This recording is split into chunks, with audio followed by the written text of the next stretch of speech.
दोस्तों आज हम सिंघम अगेन मूवी को एक्सप्लेन करने वाले हैं, तो आइए बिना किसी देर के वीडियो शुरू करते हैं।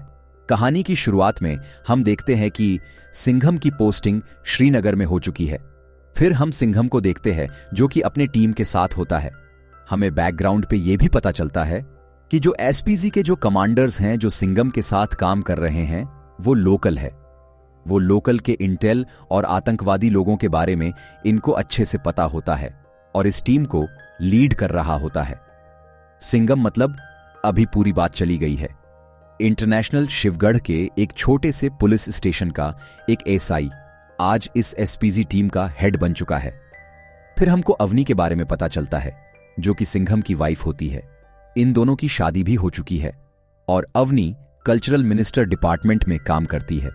वो एक कल्चरल प्रोग्राम में अभी काम कर रही होती है जो कि रामलीला थीम के ऊपर बेस है। मतलब रामायण। अभी तो इन दोनों का एक लड़का भी होता है जो कि अच्छा खासा बड़ा हो चुका है और वो लंदन जाने के फिराक में है। फिल्म को एक दिन दिखाया जाता है कि सिंघम अपने श्रीनगर वाले पोस्टिंग के आसपास रेकी कर रहा होता है और उनके टीम के पास अभी बुलेट प्रूफ कार के साथ एडवांस वेपन वगैरह भी है। फिर हम देखते हैं अचानक से सिंघम और उनके टीम के ऊपर हमला होता है और वो लोग और कोई नहीं उमर हफीज के लोग हैं। फिर हम सिंघम को देखते हैं जो कि उमर हफीज को बीच चौराहे पकड़ता है और उसको बहुत पीटता है। पर कश्मीर के लोग आगे नहीं आते क्योंकि वो बोलते हैं कि हम नए कश्मीर हैं, हम कभी भी ऐसे लोगों के साथ नहीं देंगे। पत्थर फेंकना तो ओल्ड फैशन हो चुका है। फिर हम देखते हैं सिंघम उमर हफीज को लेकर जाता है जेल में और उसे जाके बोलता है तू बाज नहीं आएगा ना, तेरे बेटों की तरह तू भी मरेगा।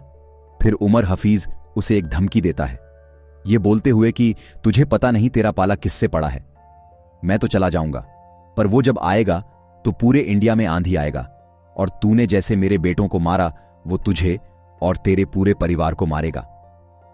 सिंघम तब बोलता है उसे आने की जरूरत नहीं है, तू बोल तो मैं खुद जाके उसे मारूंगा, ये नया इंडिया है, ये घुस के मारेगा घर में।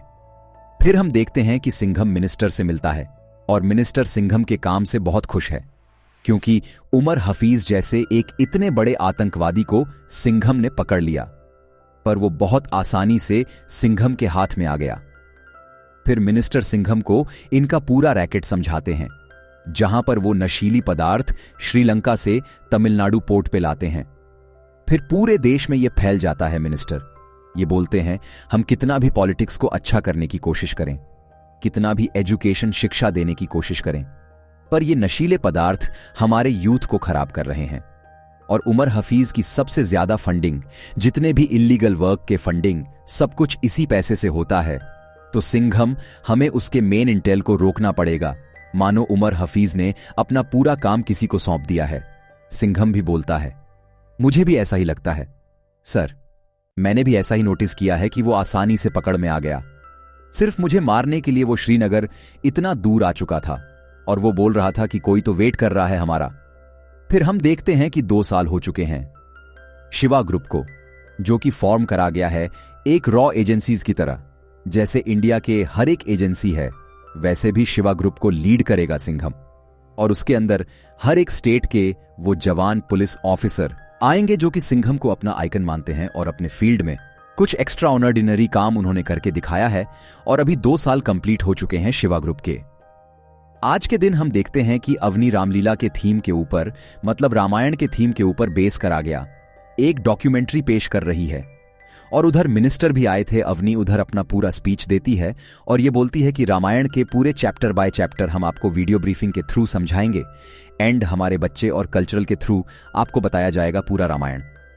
और दूसरी जगह हम देखते हैं कि सिंघम को इंटेल मिल चुका था कि कैसे तमिलनाडु पोर्ट पे वो सारे नशीली पदार्थ आते हैं। तो सिंघम अपने टीम के साथ हेलीकॉप्टर के थ्रू उस जहाज के ऊपर रेड मारता है और उन लोगों को अरेस्ट करता है। फिर जब उन लोगों से इंटेरोगेशन करा जाता है तब डेंजर लंका के बारे में पता लगता है, पर वो लोग बहुत घबरा रहे थे डेंजर लंका के बारे में बोलने से, क्योंकि डेंजर लंका पहले ही इनके पूरे परिवार को खत्म कर दिया होगा जब इन लोगों को अरेस्ट कर लिया गया है कोई।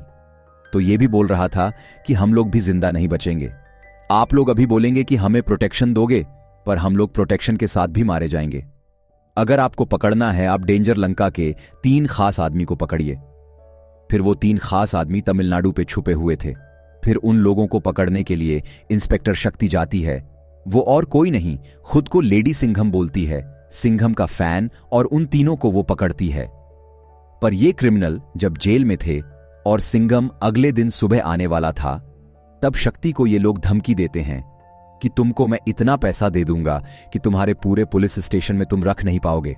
अगर मेरा ऑफर नहीं लिया तो डेंजर लंका पूरे स्टेशन को ही जला देगा, कोई भी जिंदा नहीं बचेगा। शक्ति रात में स्टेशन में नहीं थी और उतने टाइम में डेंजर लंका अपने पूरे गैंग के साथ आता है और पूरे पुलिस स्टेशन को, जैसे उसने बोला था, उसने शमशान बना दिया। एक एक पुलिस वाले को उसने अपने चाकू से काट दिया। एक का सर काट दिया, एक का हाथ पैर काट दिया, एक को बस मरने के लिए छोड़ दिया। तड़पते हुए पेट में चाकू मार के सबको बहुत बेरहमी से मारा। 16 पुलिस ऑफिसर मारे गए। शक्ति खुद को ब्लेम करती है कि वो रात को पुलिस स्टेशन में नहीं था और ये सब कुछ हो गया। उसमें से एक कांस्टेबल की बीवी भी होती है जो कि शक्ति को ही ब्लेम करती है कि मैं चाहता थी कि मेरा बेटा बड़ा होके आप ही की तरह एक ईमानदार पुलिस ऑफिसर बने, पर अब मैं ये नहीं चाहूंगी क्योंकि आपने ही उसके पिता की जान ली है। तभी हम देखते हैं कि सिंघम आता है और शक्ति से बोलता है, तुम्हारी कोई गलती नहीं थी, तुम और किसी केस के लिए बाहर थी और ये मेरी ही लापरवाही है। मुझे नहीं लगा था कि डेंजर लंका इतना खतरनाक होगा कि वो पुलिस स्टेशन में आएगा और पुलिस वालों को जान से मार डालेगा। फिर हम देखते हैं कि अवनी के रामलीला वाले प्रोग्राम में कुछ दिक्कत आता है। कुछ रामेश्वरम के फुटेज मिसिंग हो चुके हैं, जो फुटेज लेने के लिए फिर से रामेश्वरम जाना पड़ेगा। पर टीम इधर काम में इतना बिजी है कि कौन जाएगा वो डिसाइड नहीं कर पा रहे थे। तब अवनी बोलती है, ठीक है मैं चली जाऊंगी और पूरे फुटेज को फिर से ले आऊंगी, और हमारा प्रोग्राम नहीं रुकना चाहिए, लोगों को जानना चाहिए रामायण के बारे में। फिर अवनी रामेश्वरम जाने के लिए सिंघम से पूछती है। सिंघम तब बोलता है, रामेश्वरम तुम जा सकती हो, पर दया के साथ, क्योंकि डेंजर लंका अभी कुछ ना कुछ हरकत जरूर करेगा। शक्ति के पुलिस स्टेशन में आके इतने पुलिस ऑफिसर को उसने मौत के घाट उतार दिया, तुम्हारी जान को भी खतरा है। अवनी रामेश्वरम जाती है और रात को आरती होने के बाद एक कांस्टेबल को चाय के लिए पूछती है। वो कांस्टेबल चाय लेने के लिए जाता है। तब दया भी उसके पास नहीं था। वो हर जगह रेकी कर रहा था कि अवनी को कोई खतरा तो नहीं, पर रामेश्वर के टेंपल के सामने ही डेंजर लंका जो है वह आरती कर रहा होता है। वह अवनी से मिलता है और रामलीला के बारे में बधाई देता है और यह भी बोलता है, मुझे बाजीराव सिंघम के बारे में भी पता है, वो हमेशा करेक्ट नहीं होते, और सिंघम के बारे में कुछ अनाप शनाप भी बोलता है। और यह बोलता है, जिस डेंजर लंका से तुम लोग डर रहे हो वह तुम्हारे सामने खड़े हुए हैं, और तुम्हारे स्टूडियो रूम से जो रामेश्वरम की फुटेज मिसिंग हुई थी, तुम्हें क्या लगता है वो ऐसे ही मिसिंग हो गई थी? तुम्हारे लिए वो लड़की काम नहीं करती, वो मेरी खाला है और उसी ने ही उन टेप को मिसप्लेस करा है कि तुम रामेश्वरम आ पाओ। फिर हम देखते हैं कि जैसे सीता को रावण हरण करता है, वैसे ही डेंजर लंका अवनी का हरण करता है, और किसी को कानो कान खबर भी नहीं थी, क्योंकि दया तो रेकी कर रहा था। पर जब दया को पता लगता है, वो उसे रोकने के लिए जाता है। जैसे रामायण में जब सीता मां को हरण करके रावण लेकर जा रहा था आकाश मार्ग में, तब जटायु जी ने उसको रोकने की कोशिश की। इस वजह से वह घायल भी हो गए और इस जगह उस रेफरेंस को लिया गया और जटायु जी की तरह ही प्लेस करा गया है। दया भी रोकने के लिए जाते हैं डेंजर लंका को, पर वो भी घायल हो जाता है। फिर हम देखते हैं अवनी को बचाता है एसीपी सत्या, उसे गोली भी लग जाता है। फिर भी उधर से उसे वह रेस्क्यू करते हुए अपने आश्रम में लेकर आता है। वो अवनी को बचाते हुए उसे गोली भी लग जाता है, पर थोड़ी देर बाद हम देखते हैं उसकी मरीम पट्टी हो जाती है। फिर हम देखते हैं कि उधर डेंजर लंका अपने लोगों के साथ आ जाता है। वो आते ही फिर से आश्रम को जलाने लगता है, जैसे वह पुलिस स्टेशन को जलाया था। उसके लोग बहुत बेरहमी से लोगों को मार रहे थे, पर उसको नहीं पता था कि इधर कलर पिट्टू योद्धा रहते हैं, तो वो लोग भी इनका डट के सामना करते हैं। इनके पास गन्स थे, पर इनके पास हथियार थे जिससे ये रोजाना प्रैक्टिस करते हैं। ये लोग इनके ऊपर भारी पड्डा एचते हैं। पर डेंजर लंका बहुत ही खतरनाक होता है। वो इन योद्धा को भी बहुत बेरहमी से मारता है और अवनी को शूट करके बेहोश कर देता है। एसीपी सत्य की मां उन लोगों के गन पॉइंट में थे, इसलिए वो भी कुछ नहीं कर पाता और अवनी का हरण कर लिया जाता है। डेंजर लंका मुस्कुराते हुए अवनी को अपने कंधे पे लेके जा रहा होता है, पर सत्या कुछ भी नहीं कर पाता। सब कुछ हो जाने के बाद उधर सिंघम आता है और सिंघम से सत्या माफी मांगता है कि मैं अपनी भाभी को बचा नहीं सका। सिंघम बोलता है कि तुम्हारी गलती नहीं है, उसकी मौत उसे दावत दे रही है, उसको मैं उसके घर में घुस के मारूंगा। फिर हम देखते हैं कि डेंजर लिंका सीधा सैटेलाइट फोन से सिंघम को कॉल करता है और बोलता है, क्यों सिंघम, कैसा महसूस हो रहा है? अपनों को दूर जाते हुए देख के, अभी तो तेरे अवनी के साथ मैंने कुछ किया भी नहीं, पर तूने मेरे परिवार को खत्म कर दिया है। मेरी दादू तेरे पास है, उसको जितनी जल्दी हो सके छोड़ दे उमर हफीज, और कोई नहीं, इसी का ही दादा है और इसी के। फैमिली मेंबर्स एक के बाद एक स्लीपर सेल बन के आए और पूरे देश को हिलाने की कोशिश की। देश में जंग ताज अटक वगैरह करने की कोशिश की, पर हमारे इंडियन पुलिस फोर्स ने इनको मार गिराया। तो अब इसका पोता आया है सिंघम को झुकाने के लिए और पूरे टीम को खत्म करने के लिए। सिंघम फिर उसे बोलता है, मेरे देश को बिना किसी कारण के तुम लोग चोट पहुंचाओगे, हमारे बच्चों को तुम मारने की कोशिश करोगे, हमारे यूथ को खोखला करने की कोशिश करोगे, तब मैं नहीं, मेरे जैसे लाखों हजारों सिंघम तुम्हारे सामने खड़े रहेंगे। अगर मेरे अवनी को कुछ भी हुआ, तेरे दादा की लाश को मैं लाल किला पे लटका दूंगा। डेंजर लंका तो मुस्कुराता है और यह बोलता है, तू कुछ भी नहीं कर सकता। अगर अवनी को जिंदा देखना है तो अपने एक ऑफिसर भालेराव को मेरे पास भेज, उसे श्रीलंका भेज, क्योंकि तुझे तो पता चल चुका होगा कि मैं श्रीलंका आ चुका हूं। सिंघम फिर सीधा उमर हफीज के पास जाता है और उसे बहुत पीटता है। पीटने के बाद बोलता है, मेरे देश से तुम्हारी क्या दुश्मनी है? मैं तो मेरा ड्यूटी कर रहा हूं फैमिली के ऊपर, क्यों अटैक करवाते हो? उमर हफीज भी मुस्कुराता है और यह बोलता है, मेरे बेटे भी शहीद हो गए क्योंकि वो भी अपना मकसद पूरा कर रहे थे। तुम लोगों ने मकसद पूरा करने में अड़चन डाली। सिंघम तब बोलता है, जिसे तू मकसद बोल रहा है ना, इससे कोई भी धर्म का कोई भला नहीं होगा, यह तुझे भी पता है। तुझे पता है तू अपनी जेब गर्म करने के लिए यह सब कुछ करता है। जैसे तेरे बेटे को भी मारा है ना, तेरे पोते को भी घसीट के इस जमीन पे लाएंगे और इस जमीन में ही दफनाएंगे। फिर हम देखते हैं सिंघम भालेराव से मिलता है। आपको तो पता है भालेराव कैसा है, वो बहुत ही मुंहफट किस्म का है। सिंघम उसके बातें सुनने के बाद बोलता, आज फैमिली पे बात आ चुकी है, आज कोई ड्यूटी नहीं है, ये पर्सनल है। तब वो भी बोलता है, आप भी तो मेरे पर्सनल हो सर। फिर सिम्बा को सब कुछ समझा दिया जाता है कि तुम्हारे ऊपर पूरा सैटेलाइट से नजर रखा जाएगा, तुम एयरपोर्ट से उतरने के बाद तुम्हारे ऊपर पूरा स्कैन करा जाएगा, तुम्हारी गाड़ी किधर जाती है, वो लोग तुम्हें किधर लेके जाते हैं, सब कुछ हम लोग देख पाएंगे और राइट टाइम पे हम लोग एंट्री मार के तुमको बचा लेंगे। प्लान पूरा सिंपल है सिम्बा। तब बोलता है, कोई नहीं है सर, मुझे बस बिजनेस क्लास का टिकट दे दीजिएगा। दूसरी जगह हम ये भी देखते हैं कि मिनिस्टर सिंघम से बात कर रहा होता है कि अवनी हमको सही सलामत चाहिए और मेरे पूरे ऑफिसर और टीम को भी। ये तुम्हारे पर्सनल का नहीं, ये पूरा देश का सवाल है, क्योंकि देश को तुमने इतने बड़े बड़े अटैक से बचाया है, तो हमारा भी फर्ज बनता है आज तुम्हारे साथ हम खड़े रहे। और उमर हफीज को हम कभी नहीं छोड़ सकते, वो मास्टरमाइंड है। इन सब का हमारा पूरा यूथ खत्म हो जाएगा। सिंघम तुमको अवनी को और अपने टीम को सही सलामत ले आना है और मुझे डेंजर लंका मेरे कंट्री के जेल में चाहिए। दूसरी जगह हम श्रीलंका में देखते हैं, जहां पर डेंजर लंका अवनी को बोल रहा होता है, रामायण रामलीला, तुम तो अच्छे से प्रोग्राम ऑर्गेनाइज कर रहे हो, जहां पर राम है, लक्ष्मण है, सुग्रीव है, जटायु है, एक रावण को हराने के लिए, फिर भी रावण उन सब पे भारी है। तब अवनी बोलती है, रामायण का अंत तुम जानते हो ना, आखिर में क्या हुआ था। तब डेंजर लंका बोलता है, ये कलयुग है अवनी, इस बार रावण नहीं हारेगा, राम और उसकी सेना हारेगी। अवनी बोलता है, चाहे ये कलयुग हो, सतयुग हो, आखिर में हारता है रावण, क्योंकि वो दुष्ट है, वो असत्य के साथ है। दूसरी जगह हम देखते हैं सिंघम प्लान बनाता है कि पानी के रास्ते से श्रीलंका पहुंचा जाएगा और दूसरी जगह भालेराव पहुंच जाता है एयरपोर्ट, जहां पर डेंजर लंका के लोग उसे उधर से उठा लेते हैं। सैटेलाइट से कुछ देर तक तो मॉनिटर होता है, फिर अचानक से ऐन वो गायब हो जाता है। सिम्बा को भी अड्डे में लाया जाता है और डेंजर लंके के सामने फिर से वो कॉमेडी करना शुरू कर देता है और ये बोलता है तेरे दादा को बचा के तू क्या करेगा, अभी उनकी मरने की उम्र तो हो चुकी है। सिंघम भाऊ को अकेले मरने चले थे।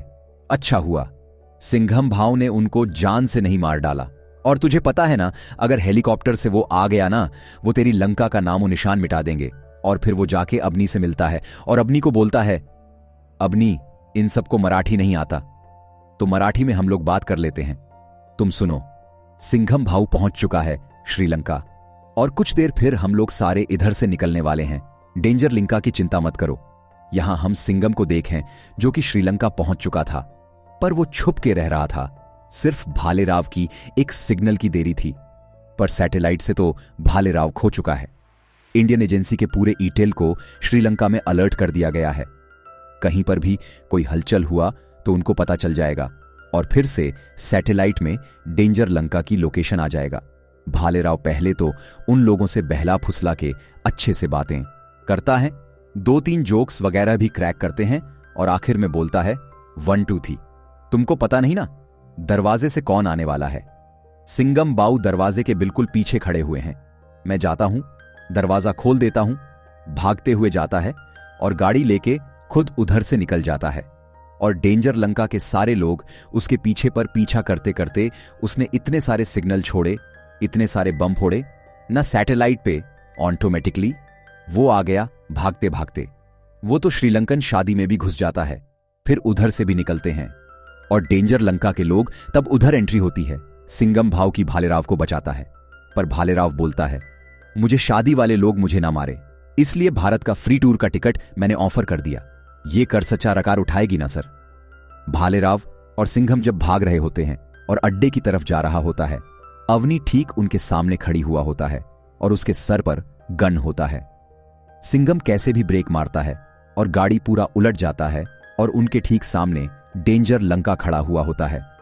सिंघम को 10-20 लोग पकड़े हुए थे, फिर भी वो शेर की तरह आगे बढ़ रहा था कि डेंजर लंका को वो बीच से ही चीर देगा। डेंजर लंका तब बहुत गुस्से में आ जाता है क्योंकि उसके दादू को इन लोगों ने रिलीज नहीं किया था, उसको डबल क्रॉस किया था। डेंजर लंका को तब बहुत गुस्सा आता है और गन निकाल लेता है वो अवनी को मारने के लिए। तब भालेराव आगे आता है और बोलता है आपके दादू आपके ठीक पीछे ही आ रहे हैं। सूर्यवंशी सर हेलीकॉप्टर से आ रहे हैं, न थोड़ा टाइम लग रहा है, आप लोग तब तक हमको बंदी बना लीजिए, वी आर अंडर अरेस्ट। वो लोग डेंजर लंका के अड्डे में होते हैं और वो लोग राह देख रहे होते हैं कब वो लोग इधर से निकलेंगे और इंडियन एजेंसीज की टीम उनको बचाने के लिए आएंगे। इतनी देर में सिंघम के फोन में कॉल आता है मिनिस्टर का।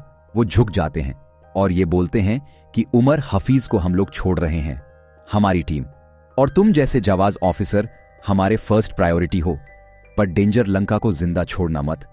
डेंजर लंका तो मुस्कुराता है और ये बोलता है मैं और मेरे दादू उधर से निकलेंगे तुम्हारे पूरे टास्क फोर्स को खत्म करते हुए। फिर अगले दिन सुबह फिर से कॉल आता है और उसके दादू को छोड़ने के लिए ऑर्डर दिया जाता है। तभी हम देखते हैं कि गोडाउन के बाहर एक बड़ा सा धमाका होता है और हमको पता है कि कौन कौन आने वाला है। पहली एंट्री होती है लेडी सिंघम की, चलते हुए ट्रक से कूद गई और ट्रक में डेटोनेटर फिट करा गया था। बटन दबाया और पूरा फैक्ट्री बूम।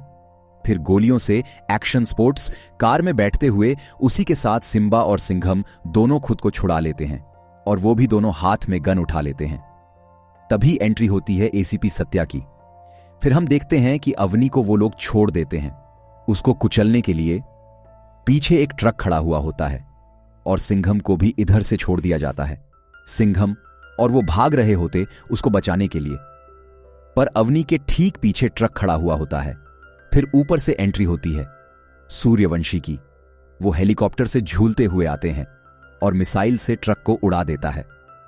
फिर हम देखते हैं ये सारे लोग असेंबल होते हैं। देखने में लग रहा था कोई मार्वल मूवी चल रहा है भाई। इधर से गाड़ी उड़ रहा है, उधर से मिसाइल चल रहा है, एक्शन, घमासान, हैंड फाइट, कॉम्बैट, सब कुछ चल रहा है। और हम देखते हैं कि डेंजर लंका अवनी को लेके भाग रहा होता है। अवनी को छुड़ाने के बाद उसके पीछे जाता है सिंघम उसे मारने के लिए। फिर डेंजर लंका और सिंघम के बीच हैंड कॉम्बैट होता है। दोनों एक दूसरे को कांटे की टक्कर दे रहे थे और आखिर में हम देखते हैं कि डेंजर लंका को बहुत बुरी तरीके से सिंघम मारता है। और फिर उसकी टीम आती है, टास्क फोर्स आती है और उसे अरेस्ट कर लेती है और उसी के दादू के साथ जेल में उसे डाल दिया जाता है। और यहां मूवी एंड होती है। वीडियो को आखिर तक देखने के लिए आपका बहुत बहुत धन्यवाद।